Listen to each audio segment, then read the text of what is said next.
I would like to show you the M300 live mixer, one model in the line of Roland vMixer series. The M300 is a 32-channel digital mixer in a portable tabletop or rack mount unit at only 21 pounds or under 10 kilograms. The main output can be mono, stereo, or LCR, plus 8 aux mix buses and 4 matrix mix buses. There's a complete set of built-in effects for inputs and outputs and system-wide effects. Full memory and recall with moving faders. It's easy to use and has superior sound quality well above any other mixers in this class. The M300 is so much more than a mixer. I'd like to show you how the M300 can be part of a more extensive digital audio system. The M300 vMixer is just one of the components of the vMixing system that includes mixers, digital snakes, personal mixing, and multi-channel recording.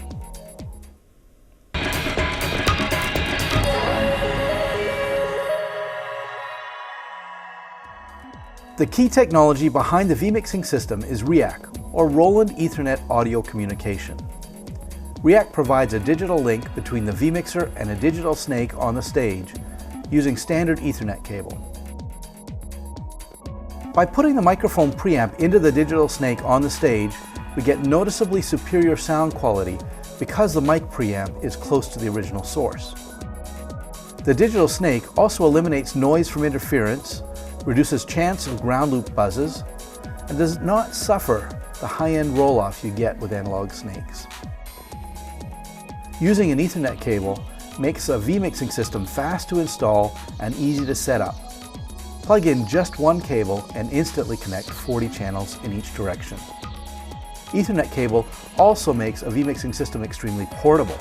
No more heavy analog snake to lug around.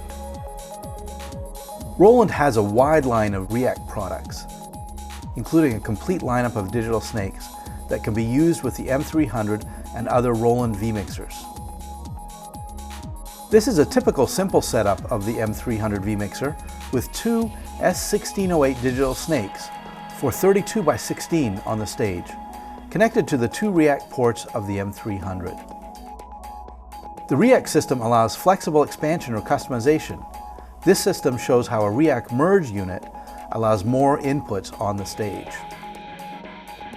REAC allows fully digital splits, so you can connect the Roland personal mixing system, widely regarded as the world's best personal mixing system.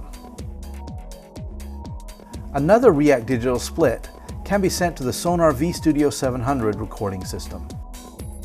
Or send a REAC split to the Roland R1000, a rack mount 48-track recorder and player, for simultaneous multi-channel recording of 40 sources. The REAC system allows flexible expansion and growth opportunities for any system built around a Roland vMixer. Even add a second vMixer for monitor or broadcast mix.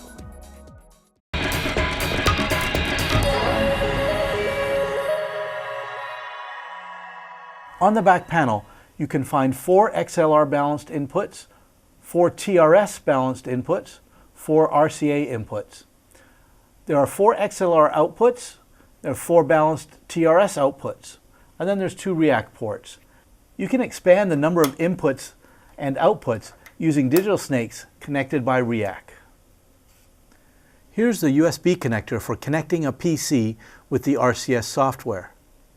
The M300 also has an RS-232 port for remote control from automation or integrated control systems, and MIDI ports allow a V-Link connection from Roland video mixers for true audio follows video functions.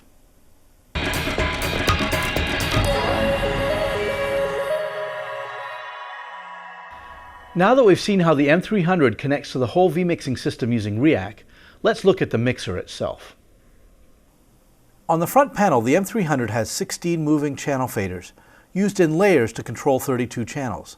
With this layer button, we can control channels 1 to 16, and then with the second layer, we can control channels 17 to 32. The third layer has 8 master outputs for the 8 auxiliaries, the master levels for your 4 matrices, and then 4 DCA group faders here. The assignment of those faders is labeled here. There are also 2 user layers that are programmable. You can assign any channels to any fader as you choose, so you can change the order of channels or have some input channel controls with output bus controls all on the same layer. Every channel has a mute button, a meter, and a solo button. Use this select button to make settings on any channel. Any channel that I select becomes the active one in the display and on the channel control knobs. Each major component or section of the mixer has a display button, so it's fast and easy to go to each function that you might need to access. Green lights indicate major features you might want to access while mixing an event. The display button for the current function will light up in red. In every display, various functions are assigned on the 8 tabs across the bottom of the screen to correlate to the 8 function buttons found here. You can select and change any control on the screen using the cursor buttons, the data wheel, and the enter button.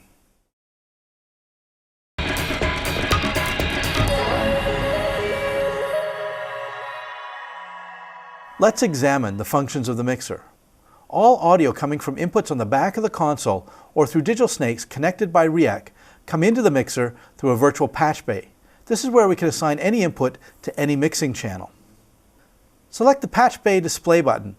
The display shows a grid with inputs across the top and channels down the side. Tabs allow us to select from inputs or outputs and from the digital snake or connectors on the back of the console. Using the cursor and enter buttons, we can make connections. We can assign one input to multiple channels. Great for a microphone to be shared by 2 people needing 2 different EQ and monitor settings.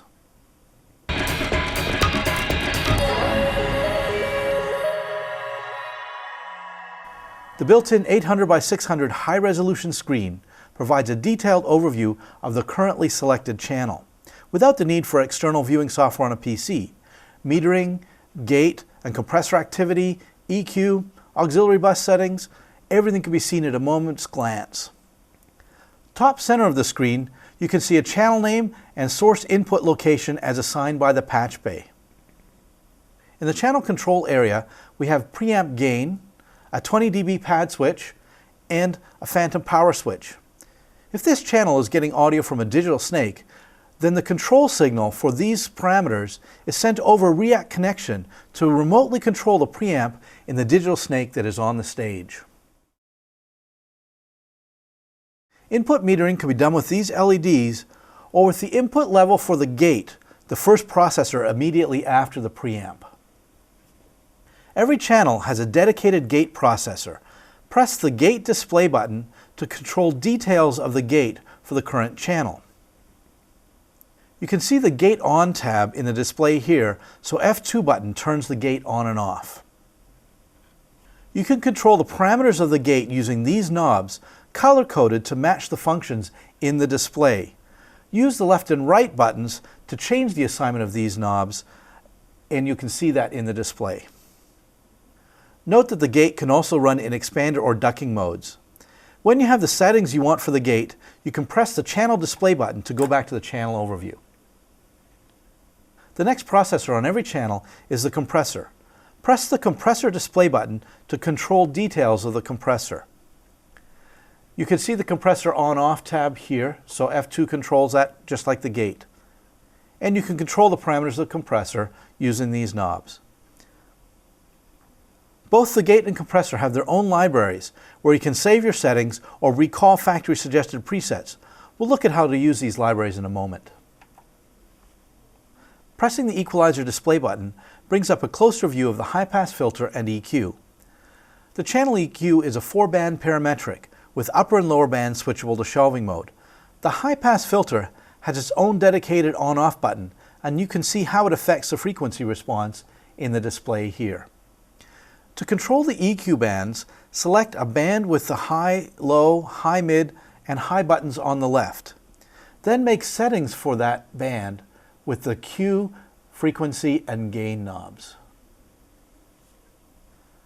Like many parts of the M300, the equalizer has a library where you can save your own settings into memory. There's also a good selection of factory presets. In the EQ over display, press the F4 button to select the library. Now you can see a list of settings starting with the factory presets, followed by memory slots for user settings. When you find a setting that you like, press Recall, and that setting now is shown in the display and is functioning on that channel. Here is your pan knob.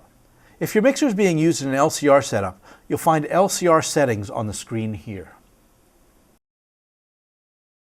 You can send the current selected channel to the auxiliary and matrix buses with this section.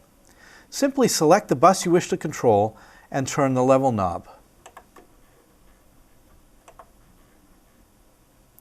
You can see the setting for all output buses in the channel overview display. Any send that's post fader shows a green bar, and all other patch points show a blue bar. To set a patch point, use the Sends Display button. Then use the cursor keys to highlight your selection, either pre-EQ, pre-fader, or post-fader, and then press Enter to select that patch point. But perhaps a faster way to mix auxiliaries and matrices is using the Sends On Fader. First, turn on the Sends On Fader with this button. Then select any of your mix buses, such as Auxiliary 1. Now you can mix Auxiliary 1 on the faders. Then select another bus and you can mix that one on the faders. You can do the same for matrices and mix every channel to that matrix. Moving faders are so valuable here. I can instantly see what's being sent to each monitor on stage. Here's the mix to my lead vocalist monitor, here's my guitarist monitor, here's the drummer's monitor, and then the piano player's monitor. Turn off the Sends On Fader and all these faders return to their function of controlling the main mix. There's also a library for the channel, with all settings as a whole. In the channel overview screen, press F4 to select the library. You can see a list of factory presets, and then below that, user locations where you can store your own settings. To save your own settings, select one of the user memory locations and press F5 to store. You can now enter a name for your settings using the cursor keys and the data wheel to select each character. Press F8 to store.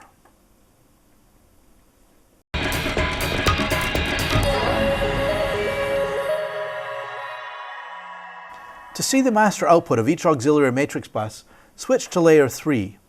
The faders now set the master output level for the 8 auxiliaries and 4 matrix buses. If you don't need your matrix buses for true matrix functions, they can be used as added auxiliary mixes for up to 12 mixes. If you press the select button for one of these buses, you can see all of the output settings for that bus. The output bus has its own dedicated effects with a limiter, an 8-band parametric EQ, and a delay. The limiter ensures that the level of an output never exceeds the maximum that you set. The 8 bands of EQ allow you to customize the output to the speakers and environment for that one output bus. The control knobs can be used to set the EQ for the output bus. These left and right buttons can select any of the 8 bands, then the 3 knobs can act as Q, frequency, and gain. On a matrix feed, you could customize the EQ perhaps for under balcony speakers in a theater or a church. To help in that application, every output bus has a delay unit, so those under balcony speakers can be time aligned with the main speakers. The 3 main output buses also have those same processors, limiter, EQ, and delay.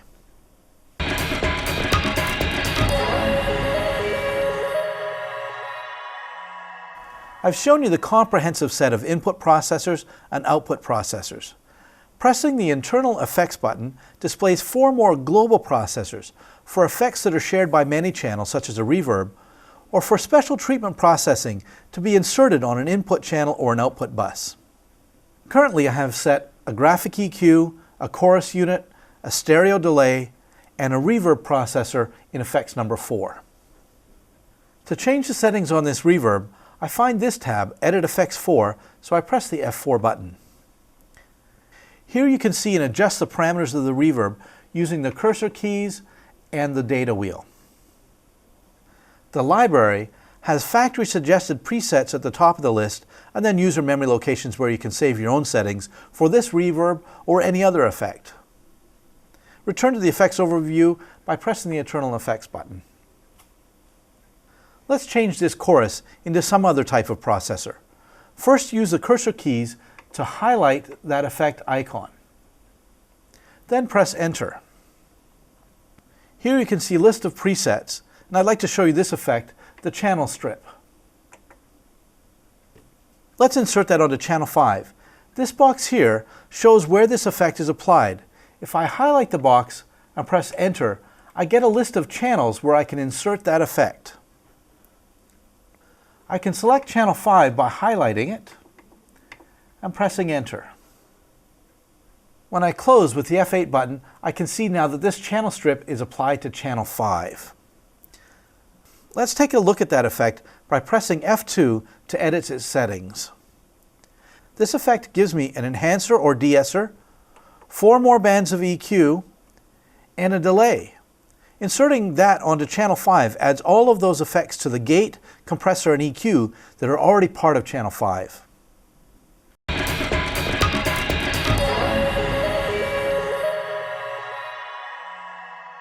The M-300 has 4 DCA groups and 4 mute groups. A DCA group makes it possible to control the volume of multiple channels all on one fader. For example, you could put all of your drum channels onto one DCA group. Then you have an independent control of each drum mic on its own channel, and also have control of the drums as a whole on one fader. On the third layer, you can find 4 faders to control 4 DCAs.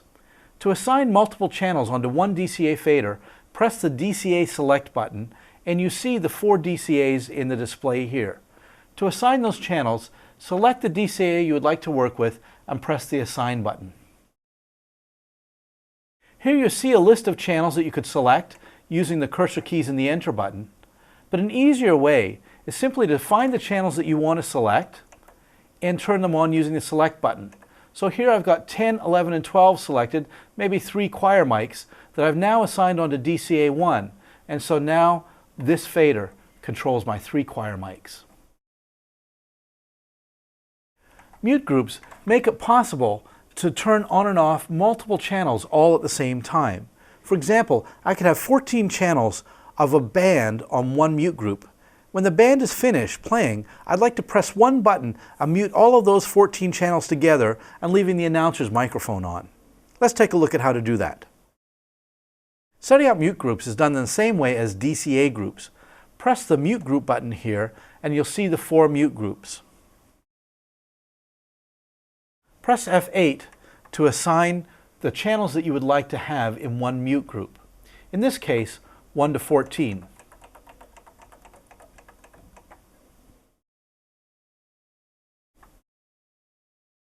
So now you can see that when I press F1, I'm turning all 14 channels on and off at the same time. You can assign the master on-off switch for this mute group to any of the 8 user buttons found over here. I'll explain how to do that in a few minutes.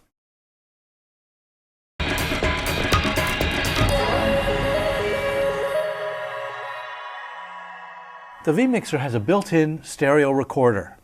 It captures any 2 output buses to a stereo file on a USB memory. First, you insert a USB memory into the USB port and press the USB recorder display button. You can see the recording source here in the display. Currently, it is set to record the main outputs, left and right, but you could record a pair of aux buses or matrices if you prefer. Press record and play, and now the M-300 is capturing audio to a full uncompressed WAV file, high quality for any use. You can also play back WAV audio files with the output going to any 2 channels. Here you can assign the output of the first channel. I'm going to select channel 17. Using the cursor buttons and Enter, I highlight 17 and assign it, and now that's my first bus assigned. Let's assign the second bus to 18.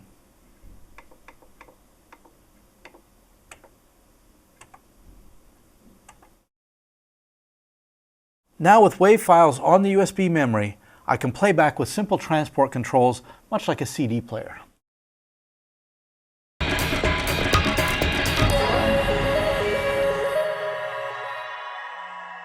Every setting you make on the vMixer can be stored into memory for recall at any later time.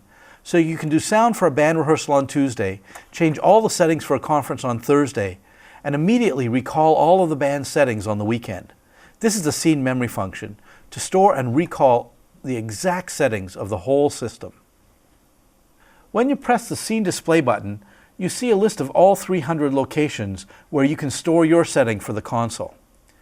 Choose a location to store your setting, and then press the Store button, and then you can put in a name for your scene. Once you have the name entered, press F8 to finish storing your scene into this memory location. To recall, move up and down through the list to find the setting that you'd like, and then press Recall. Now you've recalled all of the settings of the console to set it back to the way it was when you saved that scene. I can make any changes I want, use the mixer for an event, and go back to the scene list and return to the scene that I stored a moment ago or a year ago. You can also back up all of the settings in all of your scenes and in all of your libraries, copying everything onto USB memory. Select the System button and then Load Save, and then you can press the Save button to save a file with all of the functions that you have in your console. All of the memories, everything you've done gets stored onto the USB key. Now this key can be used to transfer all of your settings into another M300 in another location somewhere. Or someone else could use your M300, storing their own settings or even erasing yours. When you get the mixer back, you simply put in your USB key and load all of your settings back into the mixer. Everything's back the way you had it.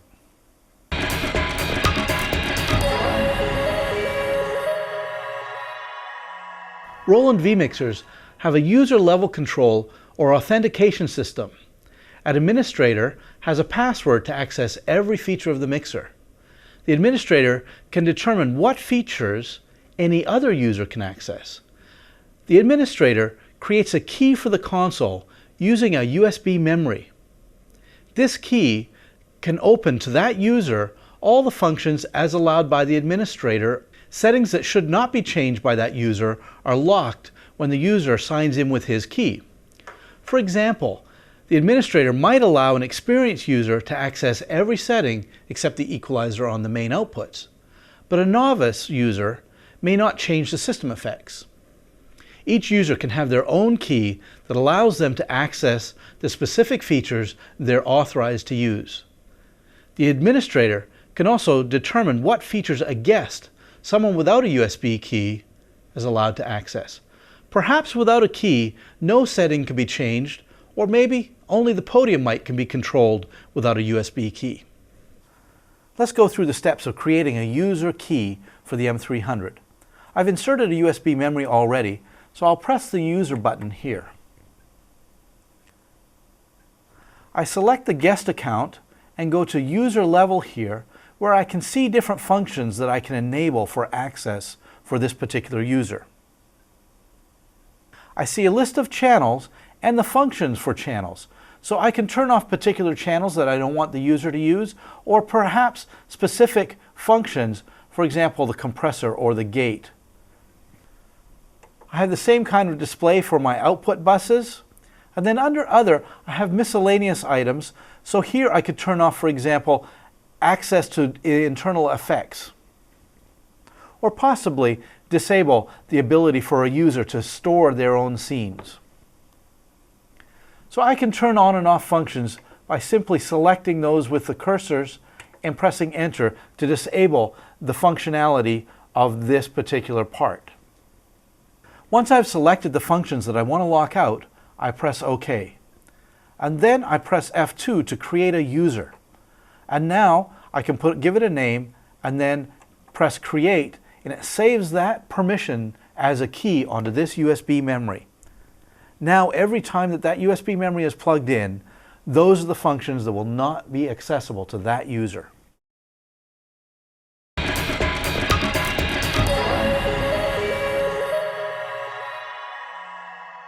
Each user can also have a number of their own preferences stored on their USB key. Preferences include assignment of the user layers and these 8 user buttons. From the user display area, press F6, User Preferences, to see things that you can customize for every user, including the layers, the buttons, and then Other shows some basic functionality and options available to each person.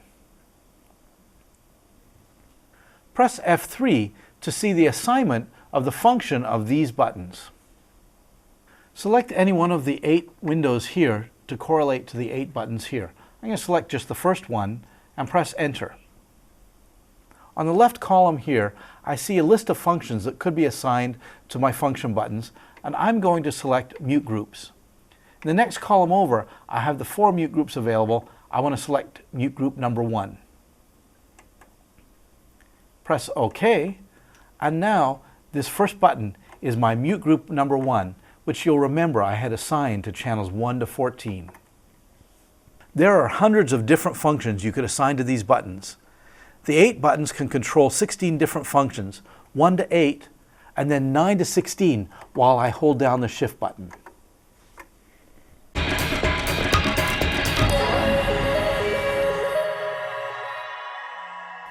Roland vMixers, so intuitive and easy to use, have been very popular in settings where there are users with varying level of experience in training. We've put in a number of features that really help in training, and in particular this one, the Help button. When I press the Help button, you can see a list of topics available, but even better, the Help can be used contextually. That is, that I can hold down the Help button and press another button to get help specifically with that function. So here's an article on the compressor. I can scroll down starting with what it is, how to use it is what buttons to press, and then at the bottom, some application tips. So here is help for the Patchbay, here's help for the gate, and here's help for the EQ.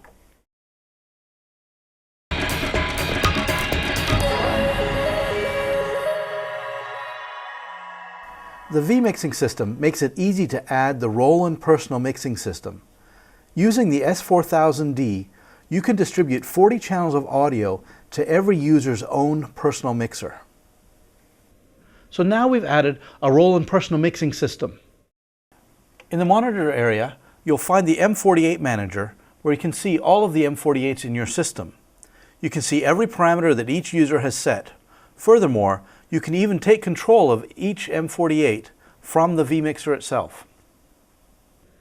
The Engineer's Monitor function allows you to assign one M48 at your mix position to mirror other users' mixers to monitor or make settings.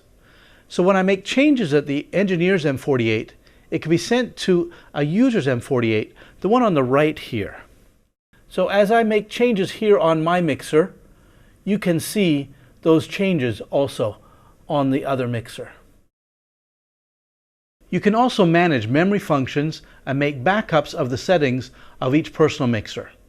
Check out our other videos about the Roland personal mixing system for more details.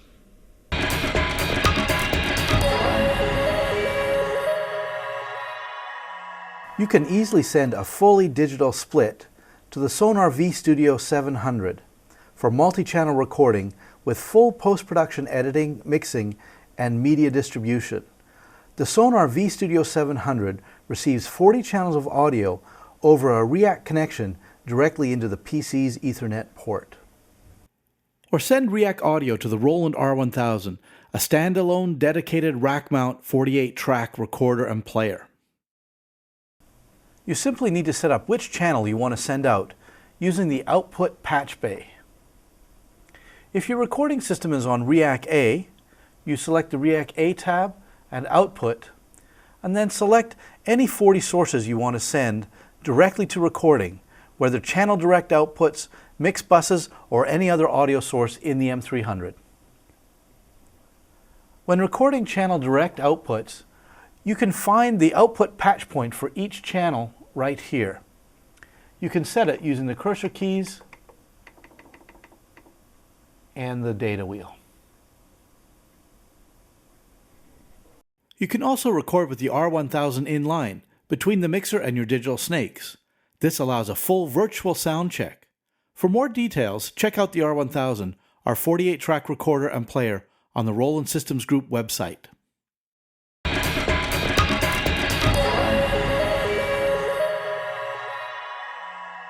The M-300 has several remote control options: RCS software, V-Link, and RS-232. RCS software has the same screens and interface as the M-300 itself to access the M-300 from a PC connected by USB. RCS software can be used online, directly connected to the mixer for real-time control, or use RCS offline, at home, to prepare settings before even arriving at the venue. Simply save setups on a USB key to take with you. It's also a great training tool. Users in training can use the RCS software to learn the functions of the M-300. Roland offers the RCS software for no charge, so every user can have a copy of the software on their own PC. With your RCS computer running a VNC server, you can access and control the M-300 from wireless devices. So with a standard wireless network connection, I can control the M-300 from anywhere in the venue. That's particularly useful during setup and sound check. Here is the USB connector for connecting a PC with the RCS software. The M-300 also has an RS-232 port for remote control from automation or integrated control systems. MIDI ports allow a V-Link connection from Roland video mixers for true audio follows video functions.